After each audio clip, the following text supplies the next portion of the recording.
Okay, we have a great number. We have close to 500. So I think I'll begin. For those who are joining us, thank you. Thank you for your time. My name is Justin Reash. I'm the executive director of the International Church Society, and I'm based at George Washington University, where we have the National Churchill Leadership Center in Washington, D.C. And you are joining myself in conversation with author Andrew Lownie. And before we get into the conversation about his new book, Traitor King, I would really like to remind all of you who've logged in and come to this conversation, wherever you may be, of three things. The first is that this conversation is being recorded, and it will be on the International Churches Society's YouTube page in the coming days. Second, I'm sure, Andrew, I definitely myself would love to hear from you. So please submit questions via the Zoom question and answer function, and we'll try to get to as many as possible.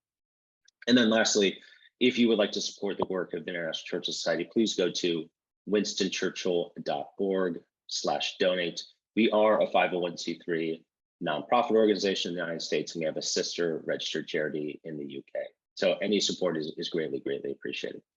Okay, I'm again thrilled to be joined by author Andrew Lownie to talk about his new book, Traitor King. And Andrew, how are you in the UK today? Very well. It's been a lovely sunny day here. I'm sitting here in my shorts. So well, wonderful. And I'm glad that you are not in the upper hundreds. What was it, 105, 110 a couple of weeks ago. So I know you all over there aren't really used to that type of weather. So hopefully it's not that hot. So if I can begin, Andrew, you have written on royals before. This is your second book detailing the royal, and the first book was the Mountbattens. And before we get into Traitor King, would love to know if you can provide those on this call and myself an update to a legal battle that you have been having with Southampton University over the diaries of Dickie Mountbatten, and give us a little background, what came to pass, and where are you now?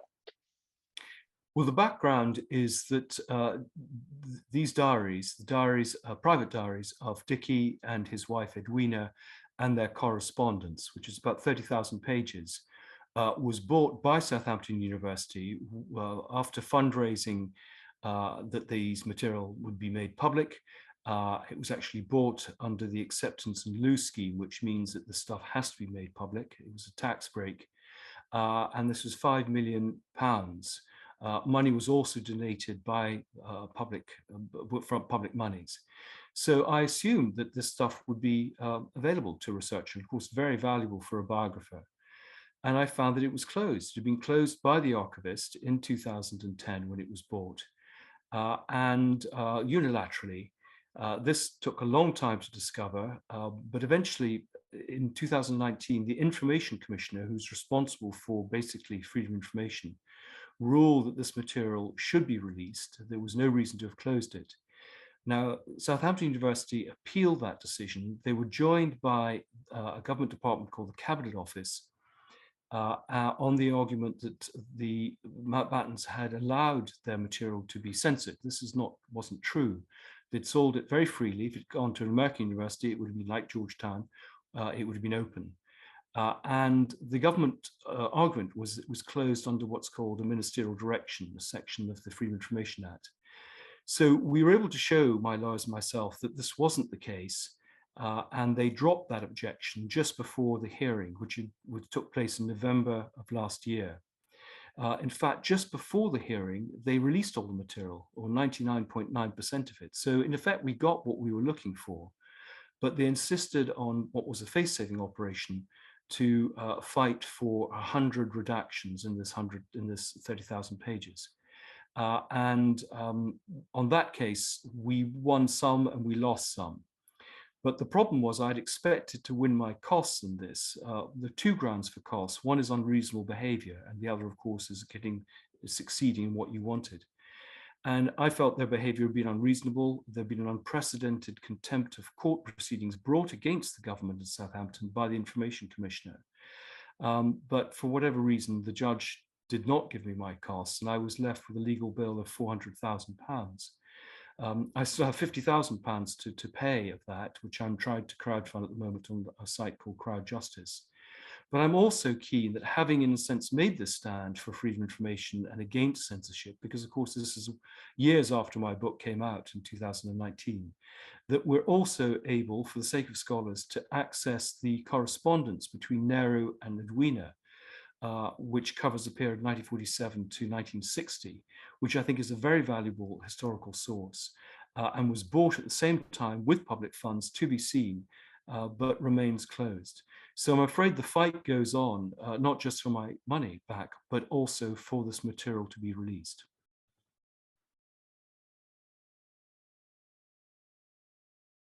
Classic Zoom muting myself.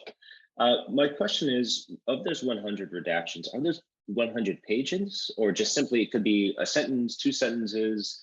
And are they restricted to a certain time frame? Those redactions. No, some redactions are a single word, some are a sentence, some run over several pages.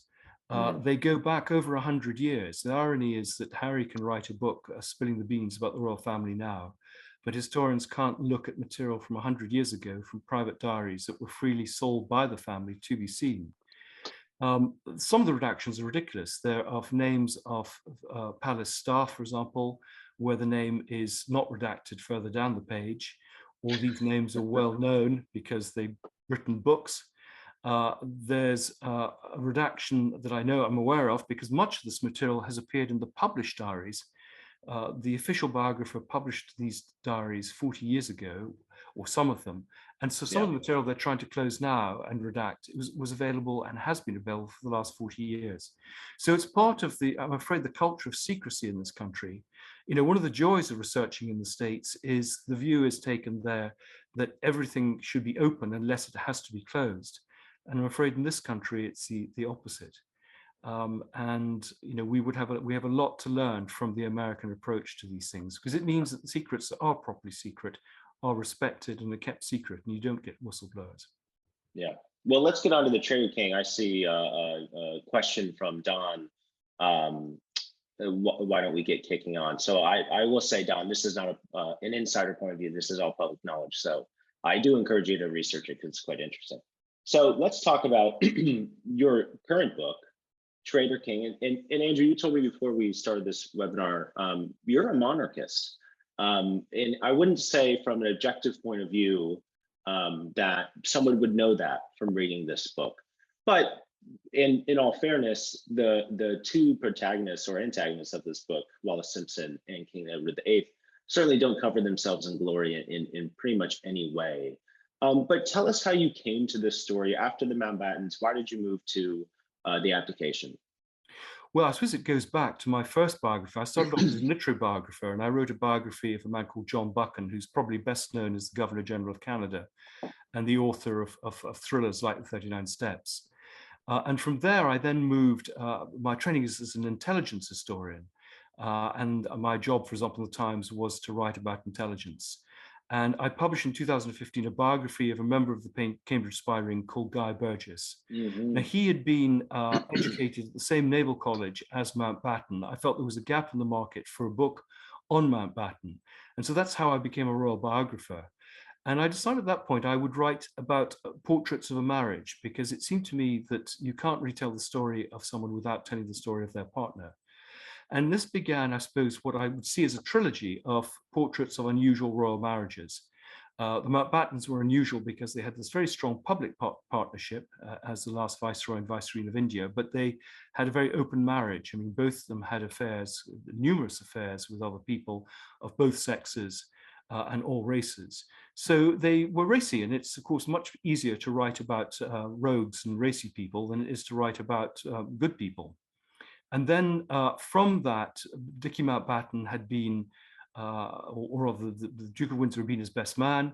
I looked at the books on the Duke of Windsor, and I'd always felt that the story hadn't really properly been told for two reasons. One is that most of the books almost end in 1936 at the abdication, as if that's the crucial moment.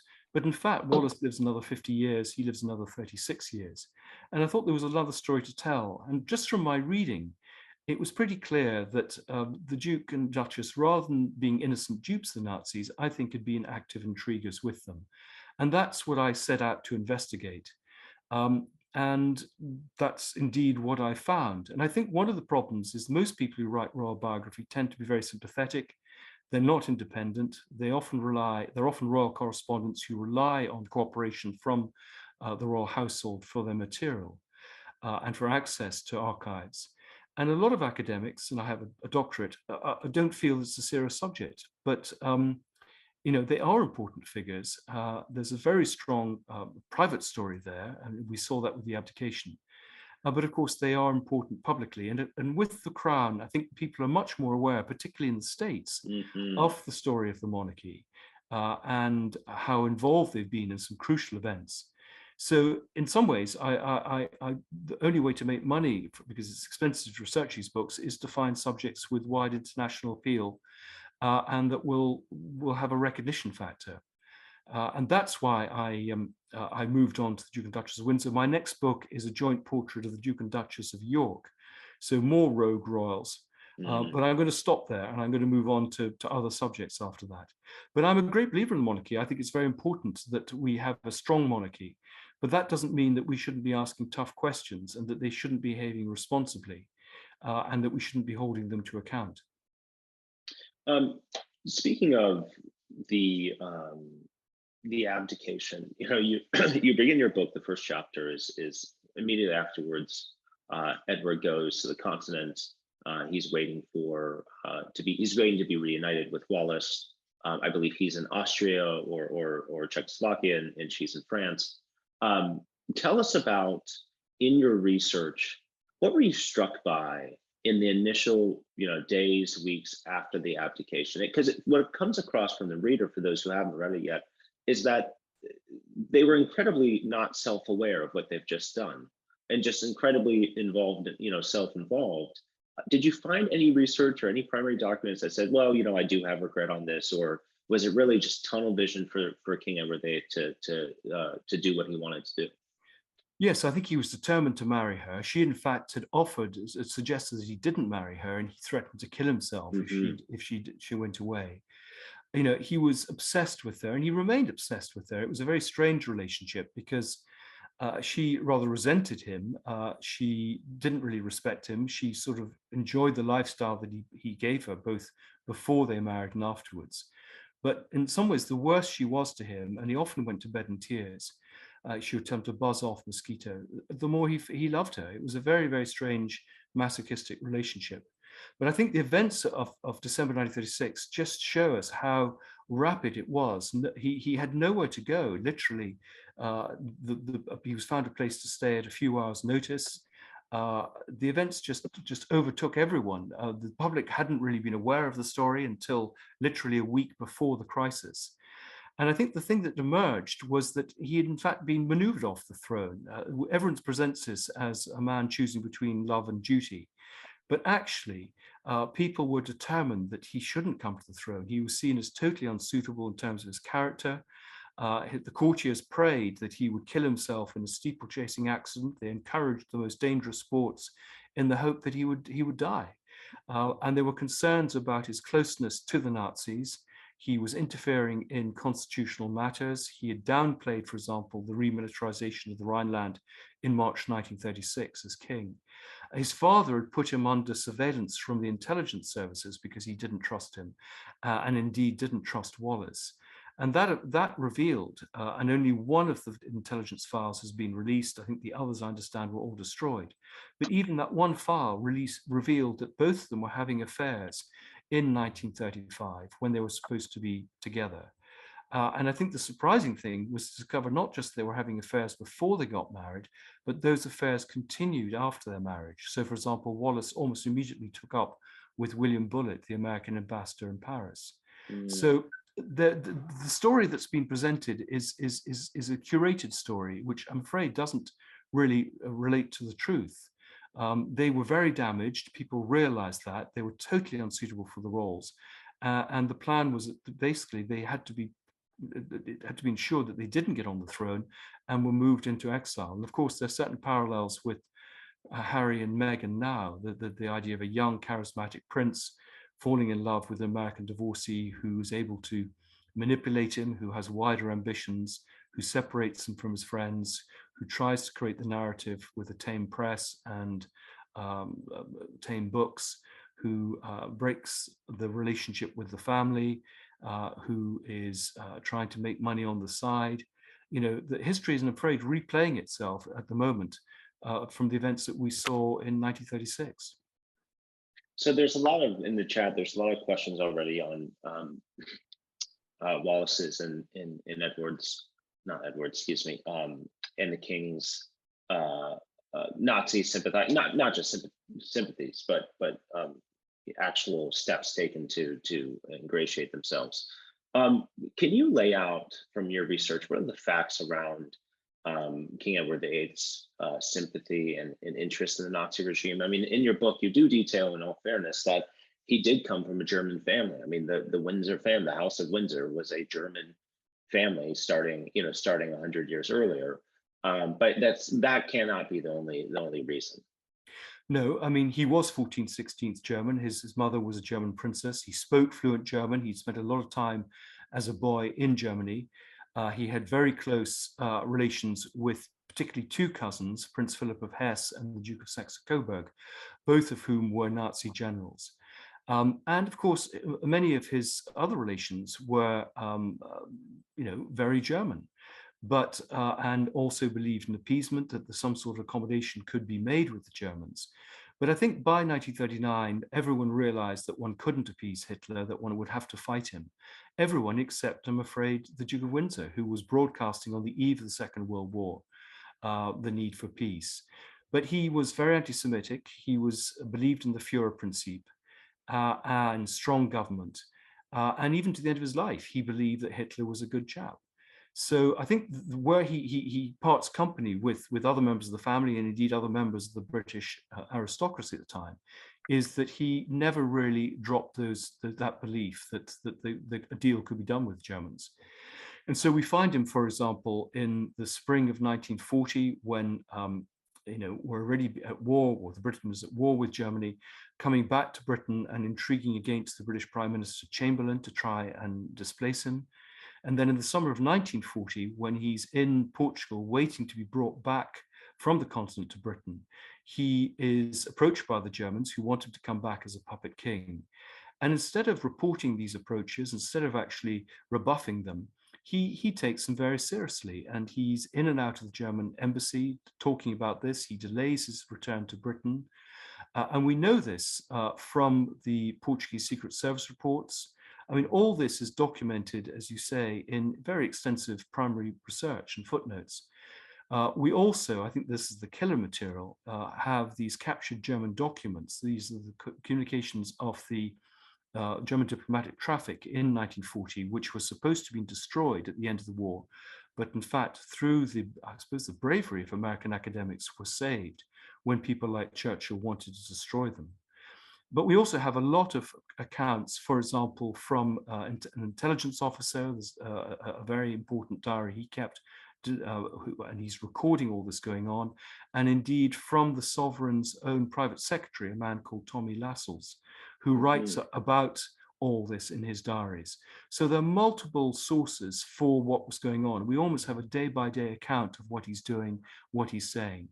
And indeed, even when Churchill threatens him with court-martial and sends him off to the Bahamas as governor to get him out of the way, Duke of Windsor is communicating with German agents in code during the war, saying, if I'm needed, I'm ready to come back. So I don't think there's any doubt. And I think the great thing was that I think the attitudes are recalibrated now. People like the Times Literary Supplement in their reviews have said that I've made the case that not only was he the Duke, but he actually was, as I say, an active intriguer.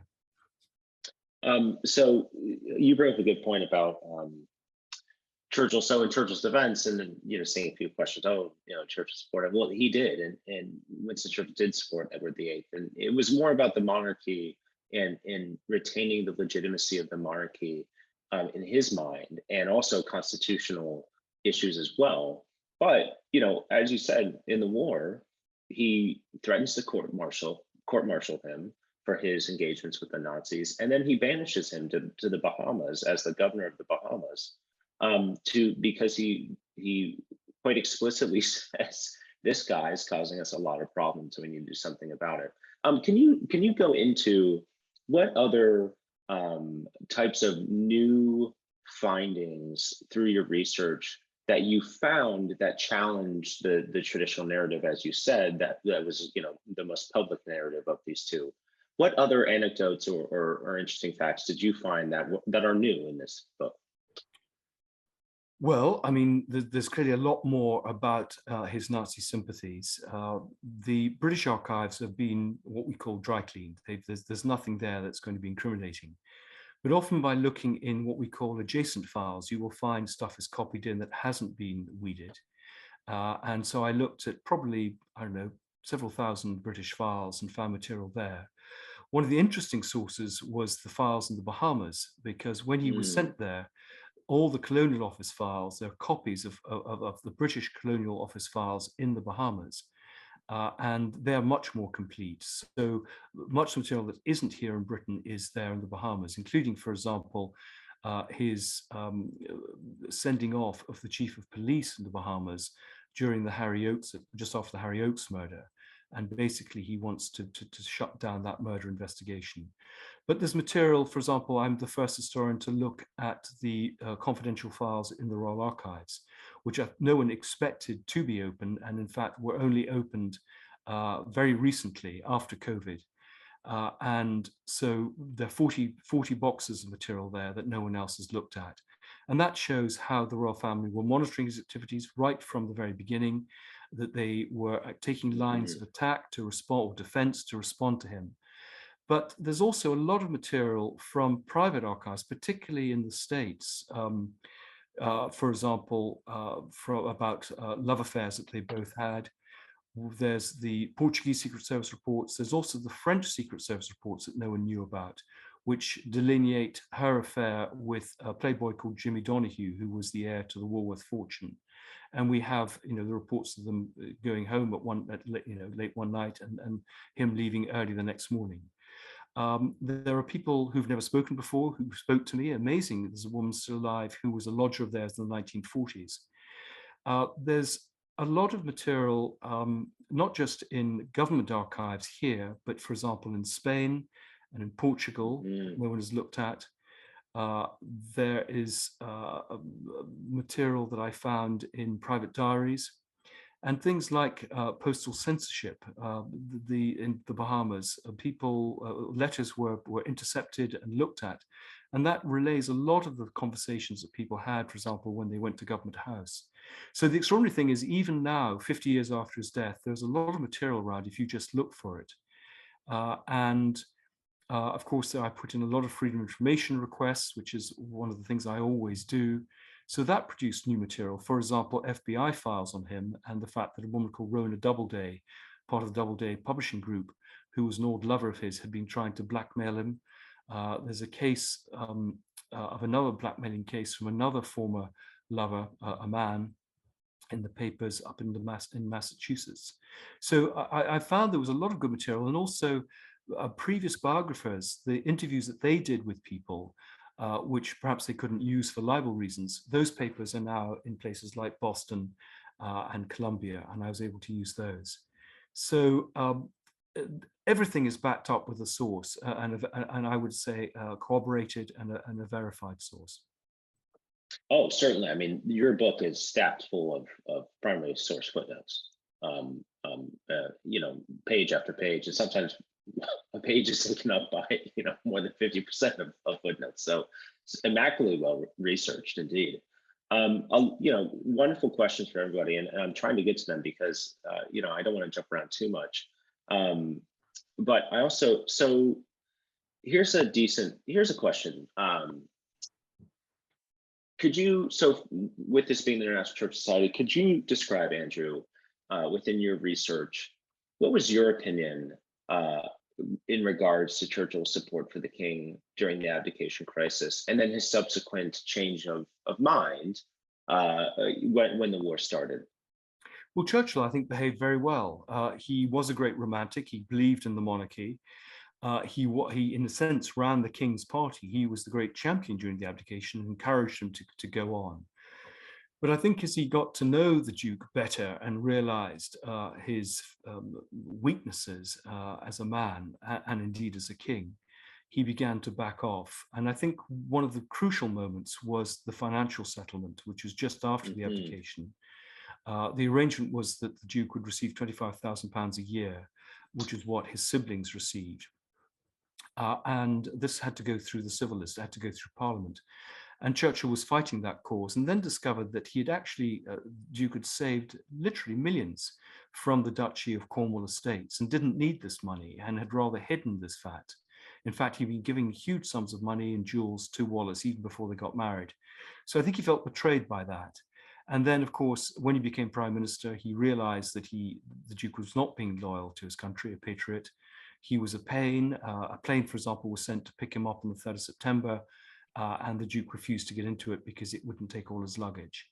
And so I think he just became very impatient with him, to the point, as you say, in the summer of 1940, he threatened him with court-martial and realized he needed to get him out of Europe where he could do less damage. I mean, the problem was that when he got to the Bahamas, he then lobbied the isolationists and gave Roosevelt all sorts of problems, because the last thing Roosevelt wanted before the December 40 election was the Duke whipping up the isolationists. So, I mean, he was creating problems all the time. By December 41, when America comes into the war, the Duke really can do very little damage. Yeah. But and he's contained. But at the end of the war, he lobbies Churchill very hard for a job. Churchill is sympathetic to that. He realizes he needs to be given some role. But the royal family and Attlee are adamant that he hasn't really done a good job even in the Bahamas. He's left the job early. He has been pretty lazy, and he's a traitor. And basically, from that moment, from 1945 onwards, he just is given nothing to do. He just goes around society, going to parties and things. Churchill's, I suppose, final role or connection with him is over these captured German documents. He lobbies Eisenhower to have some of these documents destroyed, certainly not to make them publicly available. When they are eventually published in 1957, because of the representations made by American academics, the whole things, the documents which are pretty dynamite are downplayed. But as you mentioned, he's given an opportunity to go on a cruise on Onassis's yacht with the Duke, and he refuses to do so because I think he's so appalled by his behavior.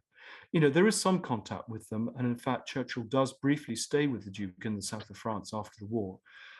So he's very pragmatic in his approach. He doesn't want to fall out with him, but I think his respect had definitely gone, as it had, as most people had.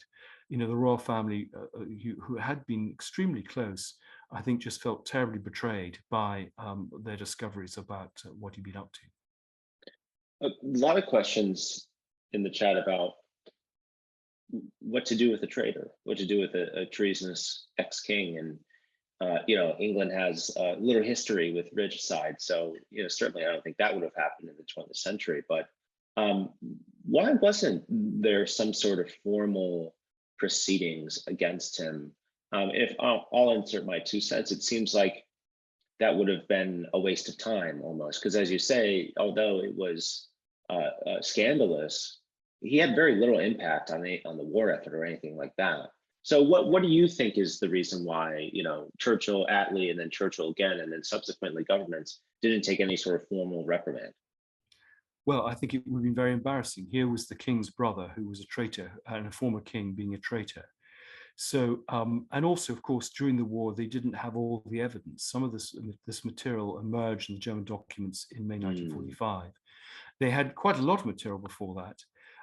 But this is the way the British establishment works. It tries to bury these stories for the sake of the monarchy, and so the last thing they wanted was the story to come out. So that's what they did. They shut it down. And I think this is one of my arguments as a historian, that so much of our history has been censored. The Batten Diaries is just one element of it, to cover up embarrassments of the royal family, and we don't have a true picture of our past. And I think it's very hard for a democracy to operate on that basis. If we don't know our past, we really can't move forward and learn for the future. And we're living a lie. But I think it would have just been too embarrassing. And that's why, in some ways, I don't think the story has fully emerged. Some of the material remains closed still. I was fortunate that these Royal Archives were opened. I mean, that no one expected to happen. And so, but it's taken 50 years for some of this stuff to emerge, or indeed someone like me to come looking for it. As I say, a lot of royal biographers rely on access and contacts in the royal household, and the last thing they want to do is to jeopardize that by writing something that is Mm. critical of the royal family. Some questions here in terms of Edward's attraction to Wallis. I think all attractions with humans are on an individual basis. Um, what do you think? Why do you think he was so smitten? I mean, he had numerous affairs before her. He obviously had affairs with her. What do you think the hold was? Was it her somewhat cavalierness as an American, or was it, just a personal connection? No, I think that's exactly what you said. The first point. I think she wasn't deferential like so many people were. He was constantly throughout his life searching for a mother. His mother was a very cold woman. They said that ice flowed through her veins.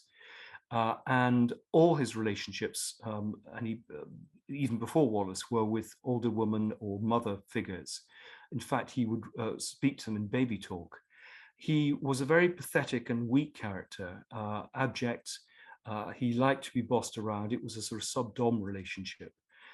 And she played up to that. She was a very strong-willed person. She genuinely, I think, had lost respect for him. She felt that there was this lifetime sentence. She'd enjoyed being the king's mistress and the jewels he gave her and the access to society he provided.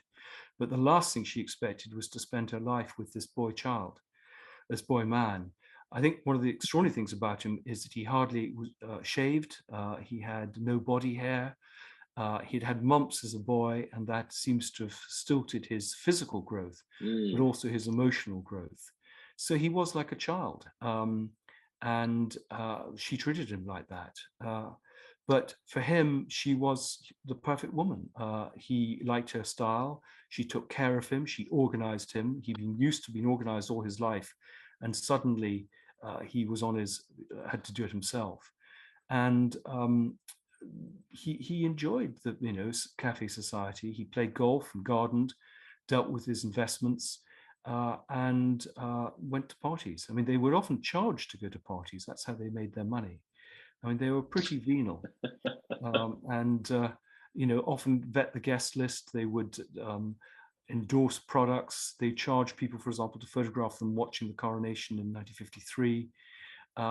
They knew how to make money. They had a lot of money at the end of their lives. And one of the things I discovered was that there was a famous robbery of jewels when they were in Britain in 1946.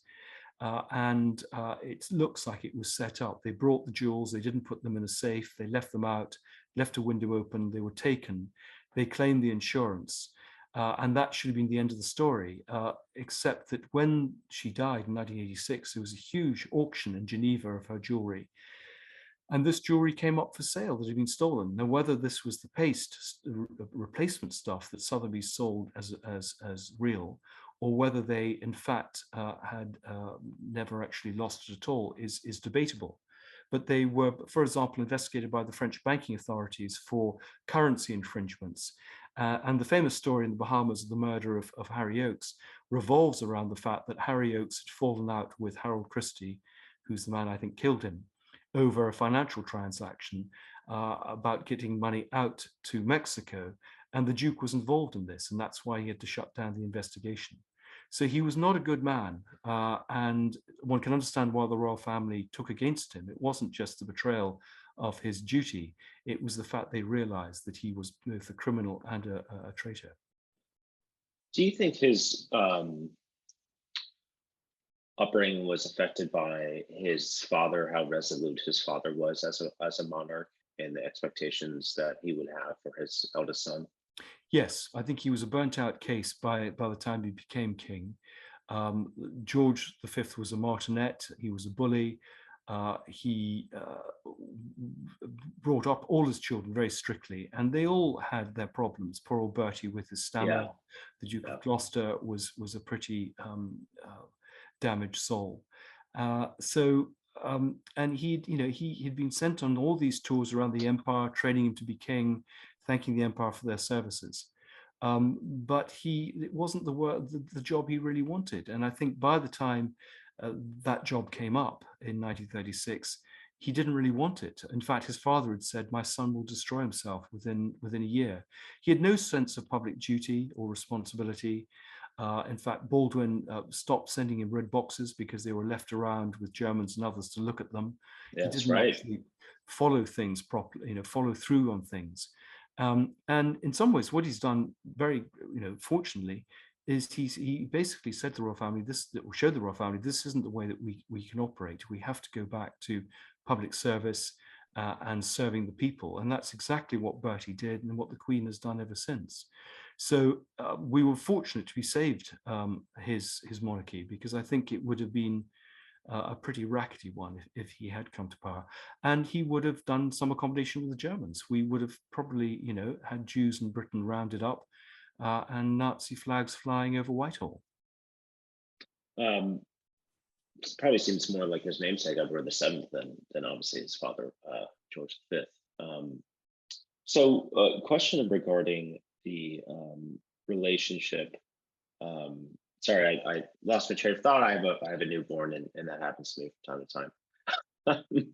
I will say, thinking of, so talk about the political maneuvering behind the scenes led by Stanley Baldwin. You said at the beginning of this conversation he was maneuvered out of office. He didn't, more so than people think. Can you elaborate, please? Yes, I mean, he had lots of options. Indeed, he was encouraged to fight. And the problem was he wouldn't. I mean, as Churchill said, our cock won't fight. He could have kept Wallis as a mistress. He could have delayed the decision to marry her until after the coronation. He could have had a morganatic marriage, which is in effect what he had. But in a sense, he rather stupidly sort of just dug his heels in. He was a very spoiled, petulant child, and that's how he became as an adult. And he wasn't bright enough to see that the people had maneuvered him into this position. Baldwin very cleverly called on support from the Dominions, particularly Canada, who were quite Presbyterian in their views. And this, in a sense, alliance of the church and the Dominions really made the case that if he married Wallis, they wouldn't support this. He was a supreme governor of the Church of England. It didn't recognise divorce until even quite recently. You couldn't get into the royal enclosure at Ascot if you were divorced. And one of the problems with Oh, Princess wow. Margaret in the 1950s was that she couldn't marry Peter Townsend, even though he was the innocent party in a divorce. So there were very strong views against divorce. I mean, what happened in Britain is people basically had affairs quietly on the side. And he could have been a hypocrite in that respect, but he refused to do so. But they kind of knew that this is the way he would behave, and they basically he shot himself in the foot himself. They'd been looking for a way out. He hadn't killed himself steeplechasing, but Wallis came along, and they were gathering information on Wallis. This is what MI5 were doing with the surveillance. There were reports going on. They were aware that the Germans had targeted her as a possible conduit to him and to persuade him to become more Nazi. A German agent called Stephanie von Hollenhauer actually took the apartment next to her in Bryanston Court. So there were lots of things going on behind the scenes. And the fact was, the government authorities, Baldwin and others, were just much smarter. And he allowed himself to be outmaneuvered. And then I think he regretted it. He realized that he'd given up a lot. He tried to replicate the lifestyle he'd had, which is why they had these liveried servants and very expensive households and entertained so lavishly. And I think he needed to big himself up in front of Wallis. And that was one of the reasons he did this tour of Nazi Germany in October 1937. It was to sort of show her off and get people to pay some attention to her. I mean, he certainly was quite happy to be this propaganda tool of the Nazis, but at the same time, it was an opportunity to basically have a state visit, which he knew he wasn't going to have. So, and I think this was part of his dealings with the Nazis as well. He was trying to make himself seem more important to Wallis, because he realized he kind of blown it. You know, when the trip, you mean where he undertook his lifelong passion of how people live in poverty in France and Germany. And I think there were snarky cables between, you know, British Foreign Office people saying, "This is the first time I've ever heard of this passion of his." Exactly, it's all part of the spin. I mean, much has been made of his comments to the Welsh miners that something must be done, but he didn't get involved in any charitable work. I mean, this is one of the things after 1945, he could have got involved with arts organizations or charitable foundations. There was nothing, no money was given to charity when he died. He uh, supported very few charities in his life, though he had plenty of money. They were both very self-centered, self-entitled people with no thought of anyone else. But as you say, the diplomats were absolutely gobsmacked to think that he pretended to have an interest in the working class. He had no interest whatsoever. So there's a few. I'm going to ask one more question. That's kind of a collection of multiple questions. This is about Anthony Blunt. So, given your history writing on another famous Cambridge spy, can you tell us about Anthony Blunt's mission to find the papers of Edward VII? What is it all about? What are these people referring to? Yeah, well, this is a very interesting episode. And I actually helped someone write a book on Anthony Blunt, so it's a subject that interests me. When Anthony Blunt confessed to being a Russian agent and was interviewed by Peter Wright in 1963, the Queen's Private Secretary, Michael Ledeen, said to Wright, he may talk about a mission to Germany at the end of the war. That's not strictly relevant to his treachery, nothing to do with that, and really don't go there, which of course intrigued Peter Wright. Now, it is a fact that Anthony Blunt paid several trips to Germany at the end of the war, both in May and August 1945. Now, the official version is that he went to recover the letters of Princess Vicky, the daughter of Victoria, and bring them back from the Hesse family home at Kronberg. Now, you wouldn't send an MI5 officer to bring back letters from a daughter to a mother from the 19th century. The real reason, which what people suspected, it was a fishing expedition to see if there was incriminating correspondence between members of the royal family, not just him, but others, at Kronberg. Kronberg was the home of the Hesse family, of course, which Prince Philip came from, but also this crucial figure, Prince Philip of Hesse. And what I did find, which was interesting, is in Keble College, Oxford, the diary of a man called David Price, who was an army officer based in Kronberg in 1945, who writes the diary how he went just casually one Sunday afternoon, it was raining, to look around the library and opened a drawer and found all sorts of correspondence from members of the royal family. This, I think, is what Blunt was out to pick up. We don't know what happened to it because it's not at Kronberg now. So presumably it was picked up and brought back to the Royal Archives. What was interesting is when the documentary was done based on the book called Traitor King by Channel 4, which I think is available in the States, and we asked to film in Keble College, Oxford, permission was refused. So this is the sort of information they didn't really want coming out. But certainly looking at the records of the Monuments Men, and it was all part of that, those show that the version of events which is recorded by the British authorities and what actually happened is very different. So there are a lot of questions still about Blunt's trip then in May and August 45. Andrew, with about 10 minutes left, I'd like to, if you don't mind, kind of do a rapid fire, find some questions in here that can be answered quickly, Sure. just to try to include as many as possible, because there's so many, and thank you everyone for submitting. I know both Andrew and I are very grateful. Well, I'm very happy to answer any other questions. They can find my email on the internet, and they can email me directly, and I'll very happily answer them. Brilliant. That's very kind of you. You may be opening Pandora's box. So one question is, how useful is it at all for a program like The Crown to understand the relationship between Edward and Wallis? I think The Crown is very good. I mean, it slightly sort of goes off history, but I think it gets the sense of the situation, the core of it. It does it very well. In fact, they have been much more, in a sense, along the lines of what I've been writing about than most of the books on Wallis and Edward. So I think The Crown, as long as you remember that there is a little bit of fiddling with the history, it gets the spirit very well. Yeah, little bit of fiddling. Winston Churchill, John Lithgow did a pretty good job. He certainly did not go to the morgue to see a young lady who had been hit in the car by a car in the pea super. Very nice story, but certainly didn't happen. Okay, so here's another one. It's been said if Germany had won the war, Edward would have been king. Is this true? Well, we just don't know because it didn't happen. Yeah. But there's a lot of fiction around that idea, and in fact, I talk about some of these books at the end of my book. But certainly, if Germany had invaded in 1940, and they came pretty close. They almost, if we hadn't had Dunkirk, they would have defeated the British Expeditionary Force.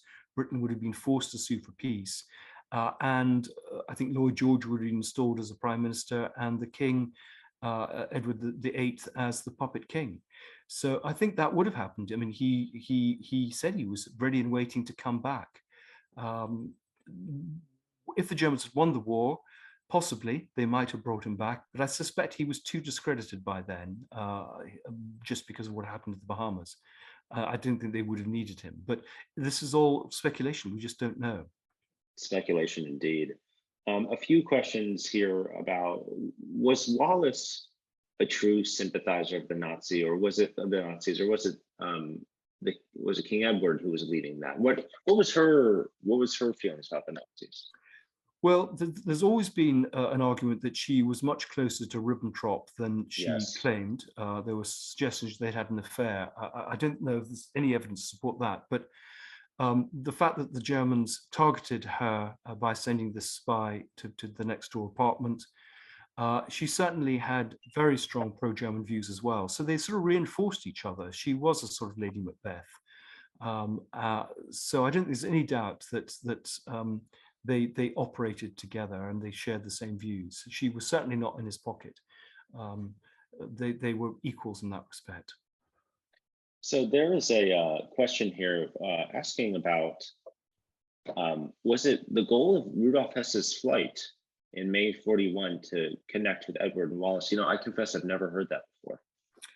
Well, I've done, as an agent, several books on this subject, and I think it's very intriguing. I think Rudolf Hess was lured across as part of a deception plan by British intelligence. He thought he might be meeting, I think probably the Duke's younger brother, the Duke of Kent, but I don't think he was being tricked by the British. But again, all these files have been destroyed. And that's the problem. When the files disappear, it leaves a vacuum for speculation. And one of my arguments is that we really need these documents to tell the story of the past, because otherwise they can become scope of fantasists. We just don't know. I mean, that's the problem. But there's certainly a huge amount of mystery about Hess and the purpose of his mission. Whether he thought he was doing his own thing to help Hitler, or whether, as I say, he was tricked into coming. But there are, again, lots and lots of odd questions about how he was able to fly single-handed in the way he was, without some form of cooperation and support. Question from David: is it true that after the war, the Duke of Windsor appealed to his niece, the Queen Elizabeth II, to be welcomed back? Yes, I mean, there were a lot of attempts. The fact is, she didn't invite him to her wedding. The only close relation who wasn't there. He didn't come to the coronation on the grounds that there was no precedent for a former king attending a coronation. Wallis was not actually, had no contact with any member of the royal family until she came back for a plaque unveiling in 1967. And the Queen's views were shaped very much by her mother, who hated the Wallis Simpson, felt that her husband Bertie had gone to an early grave because of the pressures of becoming king. And I think the Queen shared those views. I think by the late 1960s, she realized that bygones were bygones. Charles was very keen to discover more about his great uncle. and there were more attempts to get in touch. But Charles actually dropped in on the Windsors in Paris in the early 1970s by surprise, and was so shocked by the behavior and the people they mixed with that he had to drive around Paris for 2 hours to get his head around it. So there was a rapprochement in May 1972, just before the Duke died, but that was largely, I think, a pragmatic view that they wanted to persuade Wallis to return artifacts and correspondence and basically hoover up stuff that might be embarrassing. So they became friendly with her just before the king died. Question.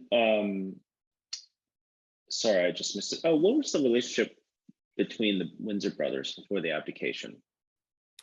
Bertie and the Duke were very close. In fact, and also the Duke of Kent, who was probably the most intelligent of the brothers, but he had drug problems, and Windsor had been very good about weaning him off his drug problems. So he'd been a good elder brother. I mean, he had some qualities, and he was close to Princess Mary, his sister. So this is again part of the tragedy. And one of the fascinating things is looking at the correspondence in the Royal Archives. You see the letters between the members of the family, and they're torn. They're torn between the picture they have to present in public, the position of the monarchy, and their own private feelings about this. If you can just imagine how Charles feels about Harry now, you know, the son, the wayward son, who's gone off and they've lost him, and just hope he will come back, perhaps without the wife who took him away. So we have time for 2 more questions, Andrew. Let me ask, there's one, sorry, give me 1 second. What discovering your research surprised you the most? Was there a big revelation for you? Well, I think the big revelation was just the extent of the treachery and the evidence that was there, including this messages sent in code in August 1940 saying he's prepared to come back. But I think the stories about the affairs that they had, their bisexuality, that surprised me because that wasn't the story that we'd heard before. And I think also some of the material on the Harry Oakes case and his involvement there, his financial shenanigans then, there, and later when he was in Paris, investigated by the French banking authorities. This was all new to me. So in some ways, my jaw kept dropping. This was stuff I never expected to find.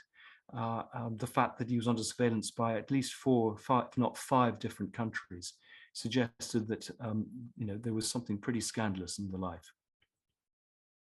So my last question is, there are many references to this Sotheby's sale of the Wallis's items. What is the sale and what is the controversy around it? Well, I think the controversy is that there was that they left so much money that, I mean, one of the things they did was they used to borrow jewels from Arpel and others and then not return them. But he bought her a lot of jewelry. But I think the real controversy is to discover that this material that was either sold as original when it was paste or was part of this insurance scam. I think that's one of the great controversies. And in fact, there is a book coming out, I know, next year, which looks at this, written by a former intelligence officer who's had inside information. So, and I think it's had to wait until some of the people involved have died. But, you know, I think the great thing with the Windsors is every generation sort of rediscovers them in a different way. Yes. There's always new things to be said, in the way that there's always new things to be said about Churchill. And so you know, I think that's one of the exciting things about being a biographer, that, you know, nothing is out of bounds. There's always a new interpretation and new material. Andrew, thank you for your time. Thank you for writing a wonderful book. I'm going to go buy your Guy Burgess book after this as well as the Mountbattens. But thank you for your time, and good luck with promotion of the book. Thank you very much. It's been a pleasure. Take care. Thank you, everyone, for joining. Take care.